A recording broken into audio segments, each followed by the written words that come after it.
This program is presented by University of California Television. Like what you learn?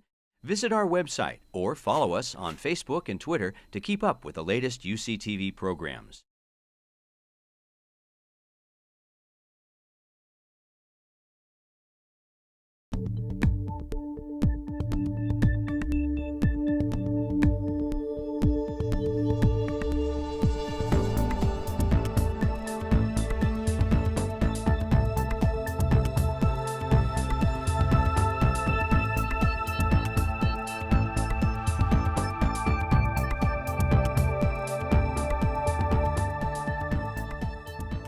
Welcome to A Conversation with History. I'm Harry Chrysler of the Institute of International Studies.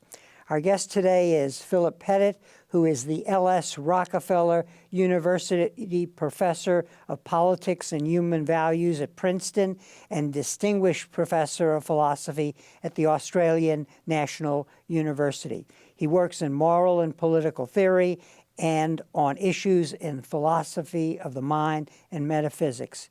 His most recent book is Just Freedom, A Moral Compass for a Complex World. He is giving the Tanner Lectures on Human Values at Berkeley in 2015. Professor Pettit, welcome to Berkeley. Thank you. Where were you born and raised? A small town in the west of Ireland, Ballygar. It's in County Galway, directly across from Dublin. And looking back, how do you see your parents shaping your perspective on the world? I was raised in quite a religious family, not sectarian, I must say, Catholic, but very, very encompassing, very ecumenical in attitude. And I think it was through probably, religious themes that I came to philosophy, an interest in, the big questions which were obviously always put before you about free will, about good and evil, about the existence of God, about an afterlife. And these issues clearly, for anyone with that background, are going to be very, very prominent. I went through standard schooling where actually my interests were mainly mathematics and classics, and went to university intending to do one or the other. And in university discovered the possibility of doing philosophy, which I must say really excited me. I thought the idea of being able to spend time thinking about these big questions, on which I had, after all, just received religious instruction, so to speak, but thinking for myself, I found that really heady almost. I remember the excitement when I was 18, that I could transfer to this subject, so I did. And was the leap from viewing this as religious topics to really viewing them in a secular way, was that difficult for you, or just flowed naturally? I think it really, in my own case, it occurred mainly because of reading Sartre. I became very enthusiastic about his work. I didn't for a moment believe it. I mean, coming from my background, after all, here was someone, there was no God, there was certainly free will, but it was of a very extraordinary sort, very different from the sort, for example, that Aquinas would have articulated, that I would have learned. But it was so exciting reading Sartre, because here was somebody who dealt with the big questions, who had different views from me that I've been raised in on almost every question, who developed them in this wonderfully systematic way, and who also gave literary expression to them in both his plays, which I think are still extraordinarily good, and his novels, which are maybe not so good as novels, but they still give a vividness to these themes. For me, that was probably the most exciting intellectual event in university, that I discovered Sartre, and I actually wrote an undergraduate senior thesis on Sartre. I was completely converted to philosophy from then on. In either before university or during university, were you engaged in politics at all? No, not immediate, not as an undergraduate, but I had a rather unusual background. At the same time, when I went to university, I was also in seminary, training with the idea of becoming a Catholic priest. So reading Sartre, for example, I had to actually get the permission of my bishop to read Sartre, because Sartre was on the index of forbidden books within the Catholic Church. But I left the priesthood. I mean, I left that strand about 3 years in. I then did a master's degree, which was rather different from the Sartre work, on basically the early Bertrand Russell and G. Moore and their thought. I then, amazingly, this was 1968. There were jobs aplenty, especially in Ireland and England, because all these new universities have been created. And so I think my MA examiners, both my external examiners, offered me a post. So I was teaching at 21, I think I started teaching. So I was junior faculty when the big revolts happened in university, in Berkeley, of course, but also in Europe, including in Ireland. So I was teaching at University College in Dublin in 1969, March 69, when the student unrest began. And I did actually get quite involved in that as a sort of junior faculty. In the end, I mean, I was one of the faculty who was, pro-students, as you'd expect at that age and time, and I suppose given my own inclinations. But the first book I actually published, I think it's the only book that's ever been in a bestseller list, actually, was a collection of pieces by who people described as radical faculty and students, which I edited in 1969 in Ireland. It was published under the title, somewhat embarrassing now, as The Gentle Revolution. But it was sort of an Irish version of Paris, Les Événements, and of what was happening in Berkeley at the time. Probably a more modulated, moderate version than what was happening elsewhere. We're going to talk about your book on freedom shortly, but I'm curious, to what extent did the experience in the Catholic Church on the one hand and the student activism on the other, did they point you in the direction of this focus on freedom? I think probably the exposure to Sartre very early on put the theme of freedom very, very prominently in my mind. I mean, Sartre was focused, of course, and I've always been interested in that too, on what we would call free will, or on the freedom of an agent to go with his or her judgment rather than desires and so on. But a problem for him, and it comes out in his work as it develops, is how to translate that into a political ideal of freedom. And that always concerned me. So that theme was there from very early on. That was it was probably 15 or 20 years later before I began writing very explicitly about the political ideal of freedom. I like to ask my guests about the skills and temperament that they think are prerequisites or helpful in the career that they've chosen. So what do you see as important skills for a philosopher? Obsession. I think the capacity to become completely obsessed with a problem or with an idea, so that you don't just read about it, you don't just write about it, but you think about it. It's the first thing that comes to mind when you have a spare moment, in the doctor's surgery or on the bed in the morning or whatever it might be, just to be able to return to the thought or the idea or the problem and think it quietly through and keep your mind focused on it. So I think it's really a sort of obsession, I think. I'd have to say that it's like riding the tiger, in Mao's phrase. I think you've got to have that obsession and live with it. At least that's what I found that works in my own case in dealing with a problem. It's always that obsession that's pushed me towards publishing something or writing something that I may, of course, be more or less happy with, but that's certainly, I think, a driving force. And there must also be the ability to transcend frustration, because it must be very frustrating when you're alone trying to grapple with a problem. Right. Well, I think you probably have to, in order to concentrate in the way I'm talking about, I guess, if it's in the doctor's surgery or on the bus or whatever it might be, you have to be able to put other things that are on your mind aside, not to be distracted. You certainly have to have that capacity. I think that when you talk about frustration, it's true that philosophical problems, any problems really, as you think through them, are often very, very frustrating. You know, when you're stuck with the problem, you can't see a way out, you've tried this, you've tried that, you've tried the other, you've read the background literature, you find yourself just staring at a blank page of paper, you know, when you're trying to set down your ideas about it. I do find that very frustrating, and if I think I've hit a blank wall, it really bothers me. I guess everybody experiences this, that you've just got to live with it. In your work, especially the book on freedom, which we'll talk about in a minute, there also seems in your work to be a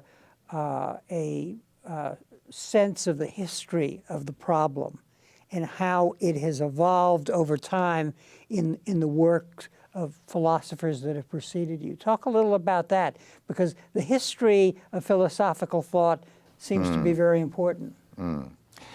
Well, if I can just do that by talking about my own history in a way. After University College Dublin, at least after 3 or 4 years there, I was lucky enough to get a research fellowship at a college in Cambridge, Trinity Hall in Cambridge, England.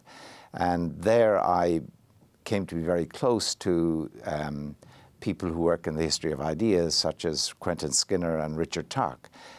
Through them, I must say, I became intrigued with the history of the subject, and they concentrate, it was often called the Cambridge Contextualist School, on the context of historical ideas. I became quite fascinated with that, but on the other hand, I sort of felt this wasn't for me, that I really wasn't cut out to be a historian of that kind. I thought that I'd find it impossible to get interested in reading not just the greats, but the less great people that the greats had read, and the even less great people that they had read, you know, to know the full context. So my response actually was to go more theoretical and in my philosophical thinking. And it really was only 10 or 15 years later that I think I rediscovered the enthusiasm for connecting with the history, but that had laid the foundation. And I think I did so because of realizing that with new technologies, you could now access the historical texts. For example, you could take a word, you know, and do a search, you know, through the digital library of someone like Hobbes or any thinker, and immediately be able to get these sources and see how you describe it. So you, in other words, you are now getting for cheap skills that 20 years previously would have required months and years of work. I think when that happened, my historical interest sort of came back to life and began to connect with the philosophical thought. Before we talk about freedom, I have one other question for you, and that is your sense of theory and practice. You've said in an interview that you thought it was a two-way street. I know that you were part of an experiment, which we'll talk about later, on freedom, but talk a little about that interface. What in your background made you sensitive to that? Was it the student movement that you were discussing earlier? Honestly, I don't know, really. I think what is true that I've always felt, in particular with political philosophy, to a good extent in other areas perhaps too, but in political philosophy, that if you are really trying to think through both, you know, the nature of our institutions, how we should think about them, the values that are inherent in them sometimes, the ways in which they fail those values, the ways in which they might be improved, that there's something, I don't know, irresponsible, I mean, that's too harsh a word, but there's something that's I don't find to my taste in sort of then going away and thinking about, so to speak, utopia, thinking about an abstract ideal world, rather than thinking about where we can get to from where we are in our actual institutions. Now, of course, in order to do that, I think it's very, very useful to have a sense of how those institutions work. And before, I know you want to talk about Spain and my involvement there, which I'll happily do, but long before that, I'd actually been asked to do a review of the Australian Capital Territory. I worked full-time at the Australian National University at the time. It was 1997. And there was a review of self-government in that area, the Australian Capital Territory. It's like DC, Australia's DC. Self-government had been brought in 10 years previously in 1987. And I was asked to review how it had worked. It was out of the blue. It was just due to the fact that some politicians had known me personally and knew about my interests. And I took, 6 months or something off academic work, and I chaired this very small committee with two really quite outstanding public servants, amazingly knowledgeable public servants. And I spent that 6 months really, apart from the time spent writing and thinking and so on and reading, I spent a lot of it just in and around the corridors of a very small, political unit. But the interesting thing is political units, they work very similarly, even at different scales. I felt that was for me a revelation. I felt I really now had a sense of how government can work and the different branches, the interactions and the constraints and the ideals that are important to keep in place and the ways in which they're likely always to go off track, with the system becoming distorted or even corrupted in various ways. So that I think made a real connection with practice. And no doubt my student days or at least my days as a young faculty in University College Dublin may have been because I was involved in wider politics in Ireland. So that may also have contributed to that interest. Interestingly, what was the platform on which you did this work? By that I mean you clearly weren't examining these government units for their economic efficiency. I mean, you didn't come there as an economist. Did you come there as somebody with a set of values who had thought about values and were looking at these units from that perspective? No, actually, I came with a fairly open mind because the remit I was given was a very open remit to, after all, this territory had been run by the federal government, by a branch of the federal government over, the previous 60 or 70 years. And this was really quite novel, that you had an electoral system, you had a parliament, you had an executive. So what I found myself doing was looking at the structure of parliament and of the executive, how they related to one another, how the electoral, the members of the legislature related to their constituencies, how the constituencies were drawn. One thing that really came to my mind strongly was the relationship between this system and the Westminster system on the one hand, which is the dominant paradigm in Australia, of course, and the Washington system on the other. Because it turned out that in this area, in Canberra, basically, the Australian Capital Territory, it turns out that the government is really very rarely, at least then, was rarely controlled by a single party. So in order to get government, in order for those elected to the legislature to elect in turn a functioning, reliable, stable executive, they had to take people from different parties and independents and so on.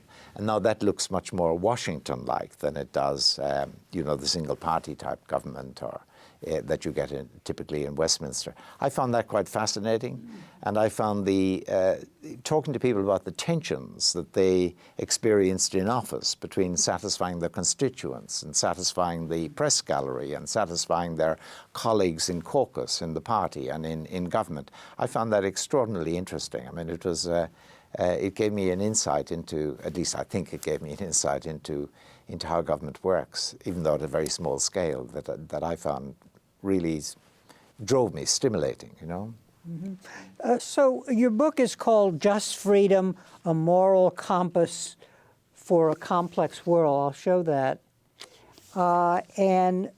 So let's talk about that book and what led you to undertake it, first of all, and how long did it take you to write it? Well, if I could say, the book is an expression of a way of thinking about politics, which people sometimes call civic Republican and sometimes nowadays neo-Republican. And I had really chanced upon this tradition and connected with it in articulating my own ideas back in the 1990s. So I'd published a book called Republicanism in 1997. Probably not the best title given an American audience because it suggests that it was republicanism in the GOP sense, where it's not really, it's civic republicanism, much more traditional sort of way of thinking. We can come to that in a moment. And over the years between 1997 and when this was published in 2014, I'd obviously been involved in various enterprises related to this Republican tradition of thinking, and I know you want to bring me back to one such enterprise in particular. This book basically was intended as a book that would make the approach accessible to a wider audience than just scholars or even university students. So how I came to it, that was back in the 90s that I, so to speak, came to the idea, this way of thinking about freedom. Two roads, really, to the idea in my own case. One, I was thinking quite abstractly or theoretically about how we should conceive of freedom politically if we grant that it's impossible that we should ever live in a solitary world, that we are essentially a social species. We live, clearly, there's no possibility for any one of us of living independently of others.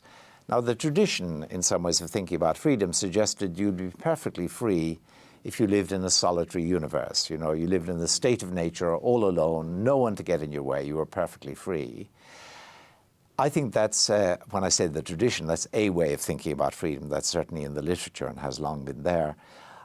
I was thinking about, well, look, suppose the solitary condition isn't even a possibility, and you want to think about what does freedom mean if it's got to be something that you can enjoy in the presence of other people, including other people who are bound to get in your way in various ways. And I'd begun to think that, well, perhaps we should think of it as a sort of status that we have vis-a-vis others, that we're free when we're given a space where we can act according to our own wishes, and where other people are not entitled to interfere in that space. And it's not just that they don't actually interfere in that space, but they're blocked from interfering in that space. So it's not just, for example, that I can act as I wish, say, for example, in reading whatever I wish, because you, who could stop me, really rather likes the idea of my reading whatever I wish. But should you turn against me, you would stop me. I wouldn't enjoy freedom in that status sense if I depended on your permission for being able to read what I wished. I need to have that, so to speak, protected and secured against the goodwill of others. So I was thinking in that broad way, and then somebody said to me, actually somebody who did his PhD in Berkeley in history of ideas, said to me that I should perhaps look at some work of Quentin Skinner's, my friend from Cambridge days, which I did. And he led me to read the long tradition of what's often called Republican thought, from Rome through the Middle Ages, through the Renaissance, through the Dutch Republic, the English Republic in the 17th century, and of course the American and French republics in the 18th century in particular. And I found in these texts a way of thinking about freedom. I felt that it was exactly the one that I was nudging or finding my way loosely towards. So on that way of thinking about freedom, in order to be free in relation to other people, it has to be the case not just that they don't get in your way, but that they're stopped. They're not able to get in your way.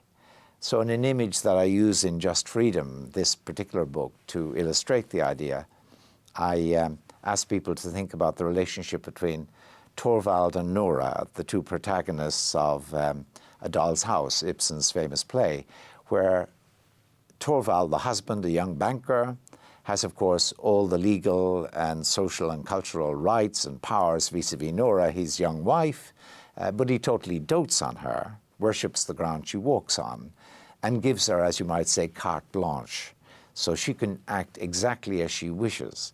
So the question I ask is, should we regard Nora as enjoying freedom in relation to Torvald? Well, now, the very striking thing is that in terms of the Roman and the neo-Roman, the long Republican way of thinking about freedom, the way of thinking about freedom that the founders in America certainly celebrated, you could not say that Nora enjoyed freedom, because while Nora did whatever she wished within a certain range, she always did it implicitly by permission of Torvald. She depended on his goodwill. So even though he didn't interfere, even though she had carte blanche, she had freedom as non-interference, she still had a dominus in the Roman term, a lord or a master in her life. So she enjoyed non-interference, but she did not enjoy non-domination. Torvald was a master, although a sweet master, a kind master, you know, in the old term, but still a master. And that's really the core idea in this civic or older Republican way of thinking about freedom, that you've got to not be subject to the mastery of others. As you talk about this in your book, it's very clear that this is a structural theory. And often when you're looking at structures, the insight is not visible to the person who's not really thinking through the issue.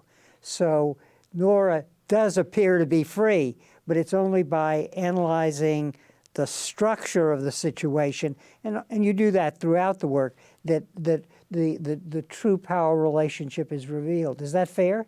That is absolutely fair, because as you say, freedom on this way of conceiving of things is a function not just of the actions of other people, but of the powers at the disposal of other people.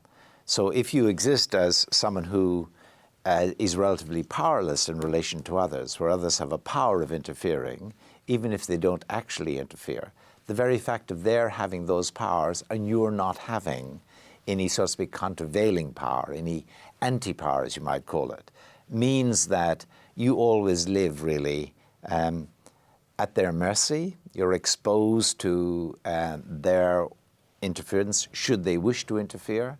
Of course, you're going to know this in general, in most cases, and so that's also going to put in place a motive to defer, to keep the powerful free, you know, to bend the knee in the old terms, you know, to tug the forelock if you have one, or tip the cap, you know, to kowtow. These are all words in this tradition, you know, to fawn and to toady. This is what you're going to be motivated to do in relation to others if you exist, as you say, within that structural sort of scenario where the others have got the power and you don't have it. You make an important distinction in American culture. It sounds like you're close to libertarianism, but you're making the point, no, that's not the case, because your insight is in a way more powerful about where freedom lies. So what is it about libertarianism that you disagree with? Well, at the basic level, in the conception of freedom itself, the purely abstract level. So on the libertarian understanding of freedom, you're free so long as you're free in a given choice. Take a particular choice, like what to read, you know, where to travel, what job to take up. You're free insofar as no one actually interferes with you on the libertarian conception. On the older Republican conception, in order to be free, it has to be the case that you are protected against those sorts, secure against those sorts of interferences. I mean, I mentioned earlier that I believe there's a real rupture in the history of freedom, and it occurs, ironically, about the time of the American Revolution.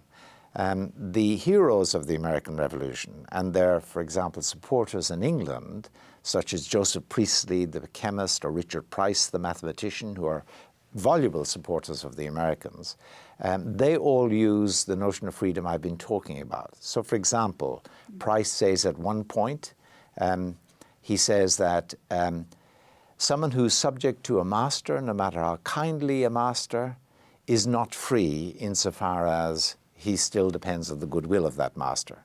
And he says the same is true of a community. And he suggests that that's what's true about the American colonists, the white American colonists, of course, in relation to Westminster. Again, Joseph Priestley says, what is it that the Americans complain of? And he says, it's not that the British or the Westminster Parliament are taking very much from them in tax. They're only taking 1 penny, he suggests. But it's that Westminster Parliament claims the power to take their last penny. So what they're doing is they're imagining the relationship between London, and the American colonies of the time as the relationship between a master and a servant. And they're saying, we're not free because London is claiming the position of a master. Remember in 1766, when London, the Parliament had lifted the Stamp Act, had withdrawn that particular tax, had been very nice about it, so to speak, had been a really kindly master. They added the Declaratory Act that said, of course, we insist that we have the power and the right, should we wish, to impose this sort of tax. So what they're claiming is precisely that they have the powers. And the Americans immediately react by saying, we're not free if these people claim their powers. And they're using the very idea of freedom that had been popular in England, in the European tradition. It goes right back to the Romans, the idea that you're not free if you're subject to somebody else's goodwill. They as a community are not free because they're subject to the goodwill now of Westminster, which has claimed that it has this power, should it wish, to impose any tax or any law that it wanted to impose on the Americans. So what happens in England at this point is that the defenders of the English cause begin to introduce a new way of thinking about freedom. And it becomes very visible in particular in a pamphlet published in 1776 by someone called John Lind. And it's called Three Letters to Dr. Price. Dr. Price is Richard Price, the one who had supported the Americans running the Gentle Master theme. And in that document, Lind, it's a pamphlet really, in support of the British government. In that document he says, what is freedom? And he amazingly, breaks with the long tradition, and he says, well, to be free is just to be not constrained or restrained. So if you're not restrained or restrained, you're free, and if you are, you're not free. And then he says, well, that means that the law always makes you unfree. To the extent to which you're subject to law, you're unfree. That was very different from the older view, which said law was the protection against others that actually made you free. So even John Locke was part of that tradition. To be free was to enjoy the protection of the law, so you got your area where you could act according to your own will, regardless of what you wanted to do and regardless of what others wanted you to do. Now what he's saying is law is actually the enemy of freedom. And he then goes on to say, well, what's the complaint of the Americans? Because we in England live under a law that restrains us, and you in America live under a law that restrains you. But what's the difference between us? And why do you say you're not free and we are free in England? It's a very clever argument.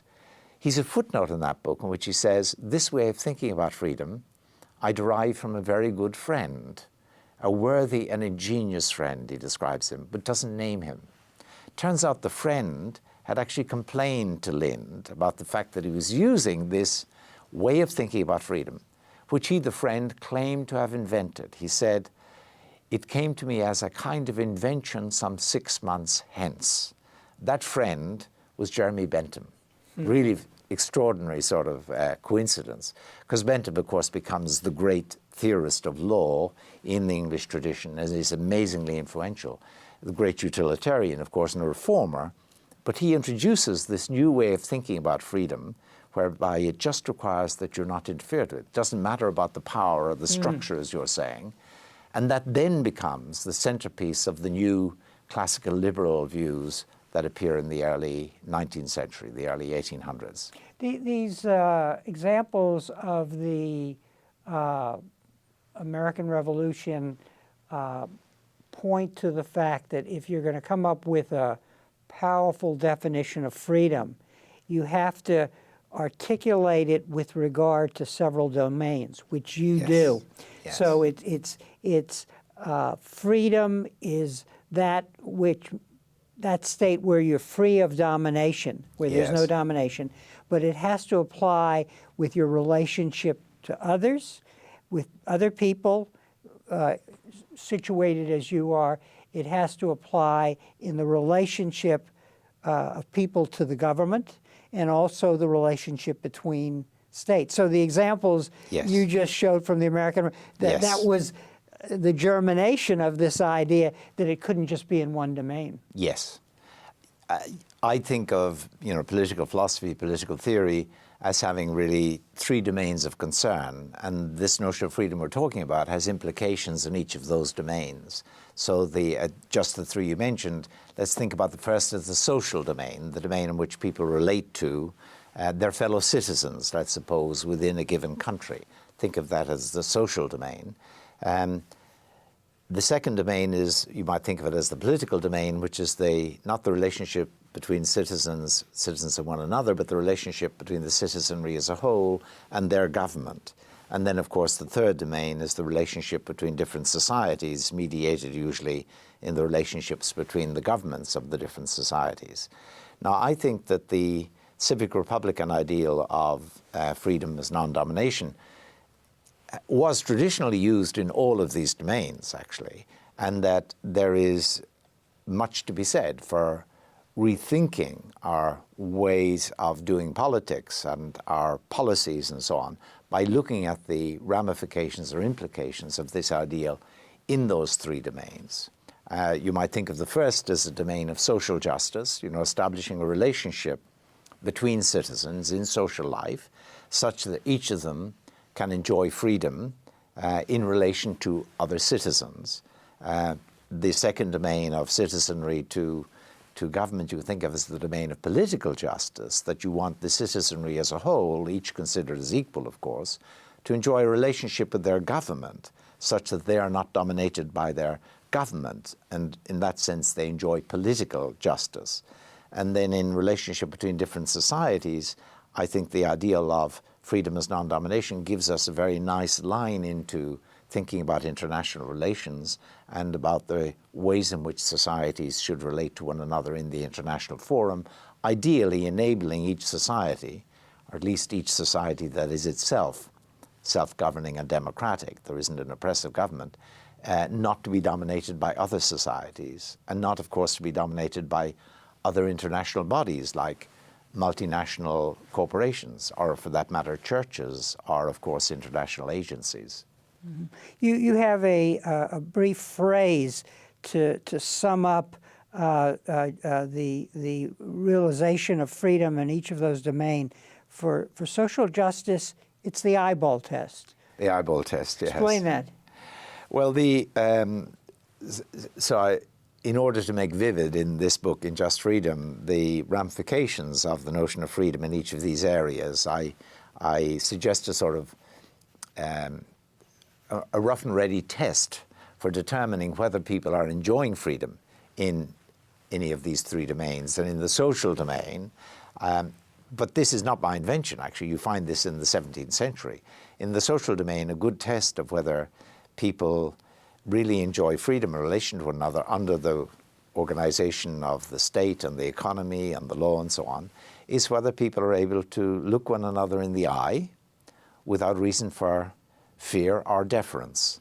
They can, in the old language, stand on their own 2 feet, and stand equal on a par with others. Now, I think we all know, and that's why I say it's a rough and ready test, but it's an applicable test. We know when we live in a situation where you're really not able to look others in the eye. So, for example, I don't mean to be too contentious here, but I believe that if you've got a working situation where, one person employs many others, and where that person has a right to fire at will, without any negotiation with a tribunal body or a union for that matter, or without any legal hurdles to cross. He's just able to fire at will in a world where there's high unemployment, and being fired is a very serious sort of a loss to anybody. When that person, the employer, has that sort of power in relation to an employee, then I think that's a case where the employee is really not going to be able to look the employer in the eye without reason for fear or deference. In fact, being aware of that situation, the employee in such a case is going to have every reason in the world, every motive in the world, in the old 17th century language, to fawn and toady, to kowtow and tip the cap or whatever it might be. I think that that's not a good way of organizing our employment, our workplace relations, for example, if it induces that failure of the eyeball test in the workplace. But of course, there are many places in social life apart from the workplace. There's the public place, there's the the family place, of course, the home. And in all of these areas, I think it's important that there be protections in place, many of them legal, many of them cultural, such that everyone really has got his or her own space and is able to look others equally in the eye. In the realm of government and freedom from the domination of the government, the test is tough luck. The tough luck test, Yeah. yes. Explain that. Yes, I'm not sure that this is quite as intuitive as the eyeball test, but myself, I actually find it fairly persuasive. So it goes like this. If I live in a society where say, we've all got a vote and so on, we're all able to contest what happens, we're all able to write to our member of parliament, we're all able to join some NGO to protest on one or another front against what government is doing, to have some influence. We're all able to join a demonstration, whatever it is. If we live in a society where first of all, we have those personal powers shared with our fellow citizens, and again, we live in a society where what happens in the higher echelons, so to speak, the corridors of power, the various bureaux and so on, and the various courtrooms, for that matter, and tribunals, are subject to what we think of as an impartial sort of rule, where no one's interests, not the interests of the wealthy, not the interests of a particular religion or whatever, no one's special interests have particular force. Everyone is more or less well represented, interests in general well represented. Then you'll be in the following situation, that when the government or the legislature passes a law, of course this is a legislature you've helped elect and is responsive to you and to fellow citizens equally. When they pass a law and you really believe of this system that you are equally represented with others in this system, and that those in your neck of the woods, your corner of society, are not particularly suppressed or whatever, not particularly second-rate citizens, then what you're going to believe about a piece of legislation, even when it goes against you. So perhaps the government introduces a measure in taxation that doesn't particularly go down well with you or those in your particular area in the economy, for example. You should be able to think of the fact that this legislation goes against your particular interests. You should be able to think that, well, you know, I believe in our system. I think I'm equally represented with others in that system.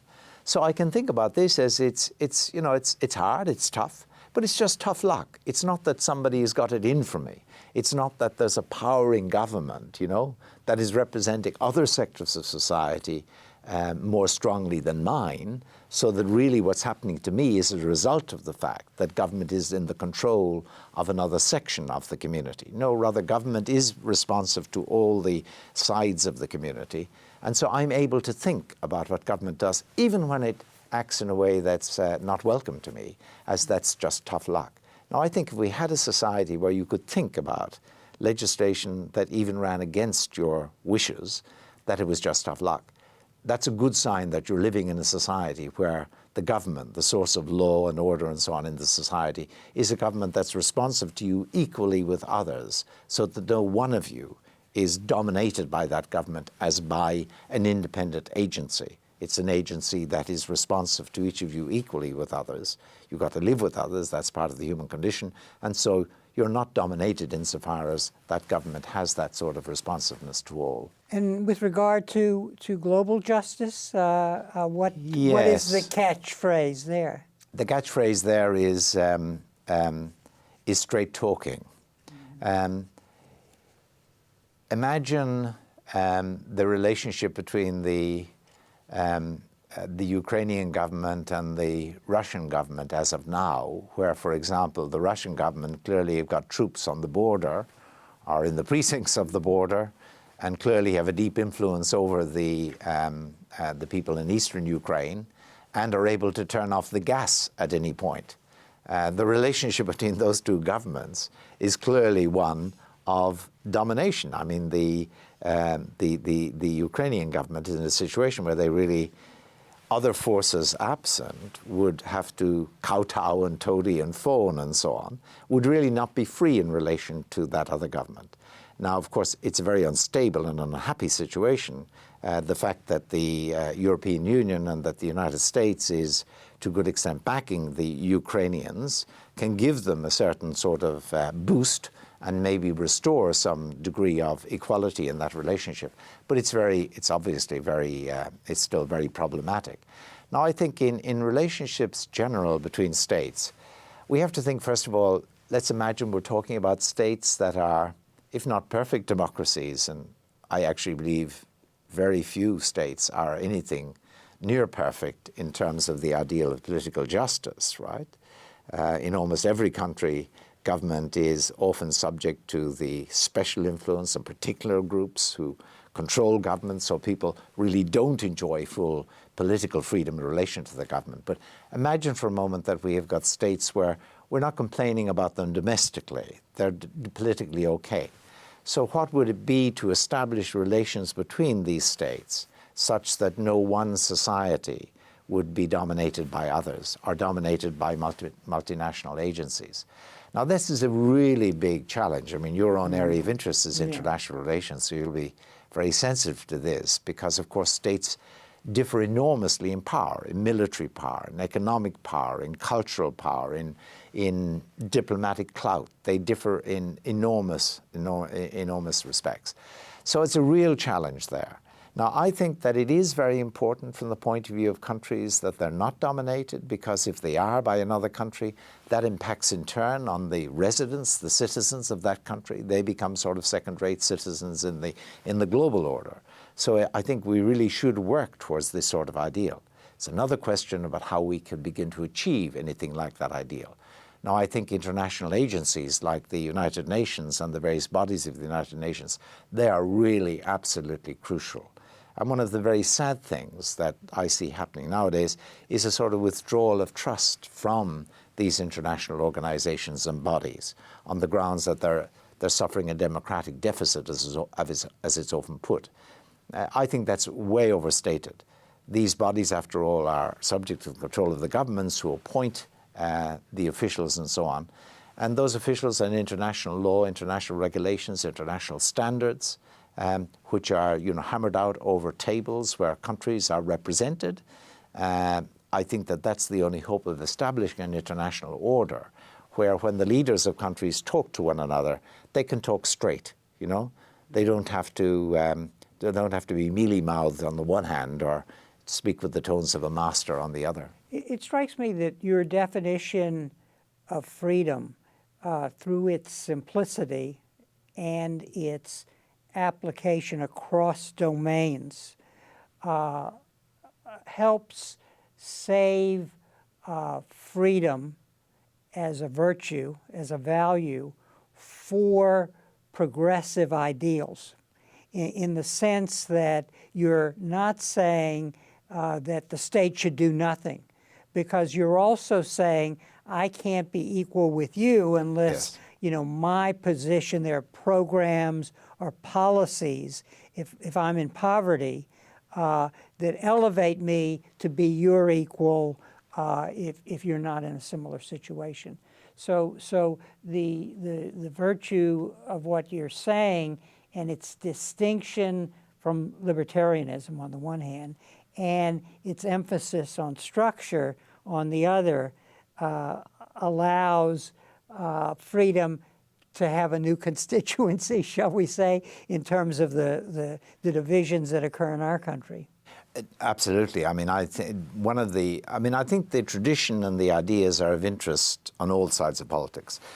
But my own thinking about what's required for giving substance and life to this ideal of freedom as non-domination in these three different areas, leads me to support very progressive policies. And I think they are quite different from the policies in general that libertarians would support. So I'll give you an example. Take the workplace example. Libertarians will always insist on the right to fire at will. It's one of the basics of libertarian demands. But you give the right to fire at will to an employer and you immediately create an asymmetry between employer and employee. It's standard libertarian line to decry unions, for example. Well, I must say I deeply regret the loss of union power, because while corporations, unions have never been angels. I mean, they've always had their own problems. The same is true of corporations. And what's happening with the decline of unions is that you don't have a countervailing power against the power of corporations in dealing with employees. Which means in turn, of course, that the employees more and more get into a position where they're dominated. Or take a situation of, for example, I think it's very important that welfare legislation be in place, including national health or some form of national health, public health system, so that people aren't put in the position of having to depend on the grace and goodwill of their betters and the wealthier. Now, libertarian doctrine will always tell you philanthropy. That's what we want, more and more philanthropy. Now, I believe philanthropy is a great thing, and well organized, it can be a force for, unalloyed good. But the idea that someone should depend on the pro bono favor of doctor's family they happen to know or whatever in order to get proper medical treatment, I mean, I know that doesn't happen, but just take that as commonly. But that is really anathema to the idea of freedom that we're talking about, because it means that the person who's ill has got to depend on the grace and favor of the local doctor who's not going to charge a fee or whatever it is. You've got to have an infrastructure of protection in society in order to ensure that people are going to enjoy the capacity that will enable them to pass the eyeball test. And I think one thing that's worth saying here, if I can add, Harry, is that in libertarian thought, it's often suggested that we have a natural order, which is an order of ownership and the market. But that's not a natural order. That's created by law. Property only exists in virtue of a law. If I were in a state of nature and I hold on to this, I can possess it, and you can't take it from me.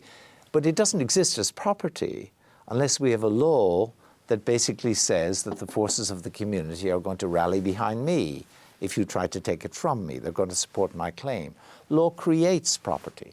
Law equally creates and, of course, facilitates markets. And that's a great thing. I mean, I'm a great believer in markets. This is by no means some sort of neo-Marxist view or anything. But just as law creates property and ownership and the market, it's perfectly fine that law should be there to enable and facilitate people to enjoy the basics, the basic requirements of life, as in welfare legislation, to enjoy, for example, assurance of legal representation if they are brought before the courts, whether privately or by the government in criminal charge, to enjoy an assurance about their medical, recourse to medical help in the case of necessity and so on. All of these are essential infrastructure if you're going to have freedom as non-domination enjoyed in the social sphere within a given society. You were part of an extraordinary experiment, shall we say, in which a new Spanish prime minister about a decade ago had read your book, an earlier book on civic republicanism, invited you to be part of a process of the implementation of new policies. And if I can summarize briefly, because of the time, you address the Parliament with laying out the ideals of republicanism. And then after the government existed and was implementing these policies, you actually did a report card for the government on how the policies were being implemented in the different provinces. I guess the tire really hit the road. Theory interfaced with practice. What did you see in that whole process? What did you learn that informed your understanding of civic republicanism at that time? Well, the story, just to fill it in a little bit, was that Mr. Zapatero, when he became leader of the Socialist Party in Spain, was looking for a philosophy. He had this view that as a government, as he hoped to become the government, of course, he would have a general philosophy of government, what it was about, what law was about, what policymaking was about. And he came upon my book. He read widely, apparently, and he decided that this was where he wanted to go. And I had known in the early 2000s, I heard from friends in Spain about my name being used and the book being used and so on. And then in 2004, he was elected.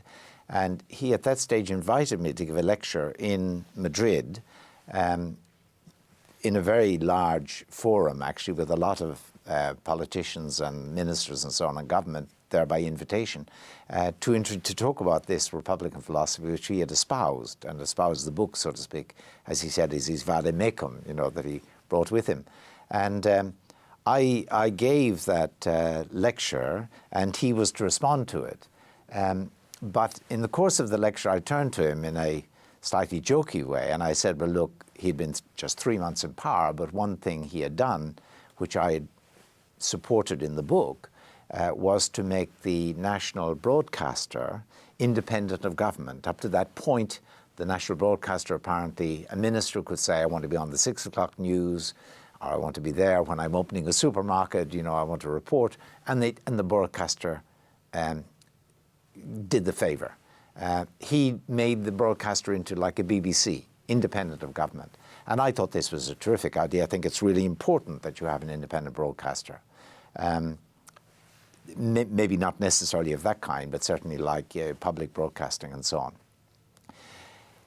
I turned to him and I said, no, you've done this and I think this is wonderful. But I said, it's very easy to be a philosopher like me, but you're going to, you know, lead one of the largest economies in the world, the 9th largest economy in the world.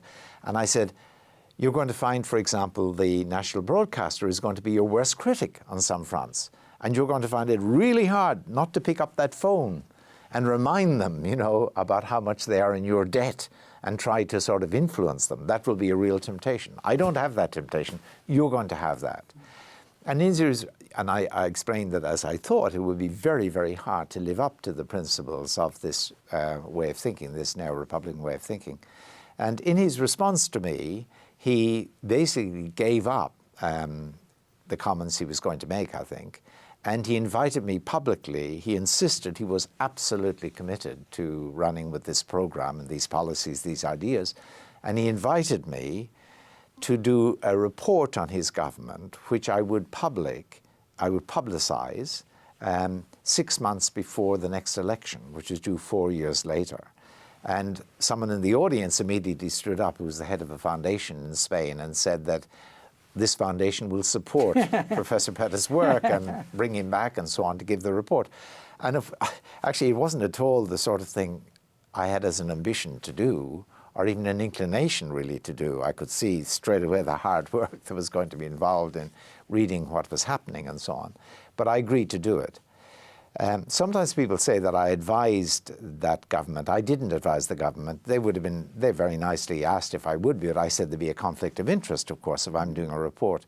But over that 4 years, they brought in various policies, and I talked on a number of occasions with Zapatero. I had one particularly long interview with him, where he sought to persuade me that these policies were in fact motivated by the principles of this neo-Republican way of thinking. And then I presented the report in about 4 months before the election in 2007. Well, on that note, there's a limit with our time constraints that we can cover, but let me recommend your book to our audience, because it's beautifully written, and it's an opportunity to explore this idea of freedom that is kind of different from what we normally hear, at least in the United States. Thank you very much, Professor Pettit, for coming here today. And thank you very much for joining us for this conversation with history.